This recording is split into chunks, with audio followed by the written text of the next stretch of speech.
Hi, it's Billy Tarasio from Modern Law Practice, and we just returned from the small law firm Business of Law conference in Minnesota last week. I am happy to be back in 85-degree Arizona winters.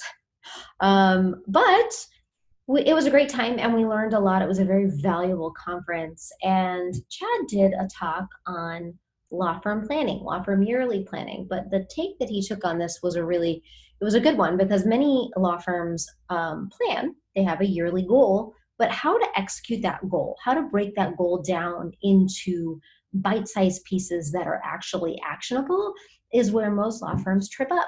And so he was talking about how it is that we propose that you do this. So the yearly planning piece you got to do. You got to pick your number. What's the number I'm going to hit next year? And what is each person going to hit? And that means what is the revenue goal for each person? And then how do you hold people accountable to that? Because many firms have goals for their attorneys and goals for their paralegals, but people aren't necessarily hitting them.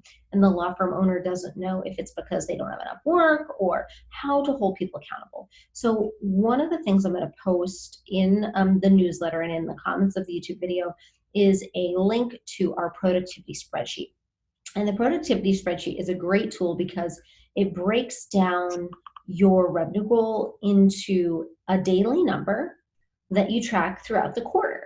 And the reason that we do it throughout the quarter is because on any given month, somebody might take vacation and that will blow their whole month productivity wise. But over the quarter, you should be able to hit your total goal if you want to stay on track for the year. So the productivity report is fairly easy. It's a spreadsheet. It's not pretty, but you just put in the goal. You put in the number of working days in the quarter. You'll be astonished, out of a 90-day period, how many of those are actually working days. It's not nearly as many as you would think. And then breaking down that number into how much must I bill each day. And then if you track that every single week, what we do is we show this productivity spreadsheet in our weekly meeting so that everybody sees where everybody else is at. And then if the numbers are off, you use that as a tool. So if your daily number is growing, then you're falling behind. If your daily number is shrinking, then you're ahead for the quarter. And we can use that even in our meetings all together to say, hey, do you need more work or what's going on?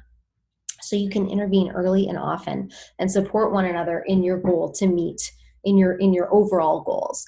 And then the other thing that I recommend is a group bonus. And the group bonus is great because everybody's on the same team. And when the numbers are hit, everybody succeeds, everybody bonuses. So check out the productivity spreadsheet. Let us know if you've got any questions on how to use that. I think it's a tool that will make your law firm planning and execution a whole lot easier for 2020. Let us know if you have any questions and we'll talk soon.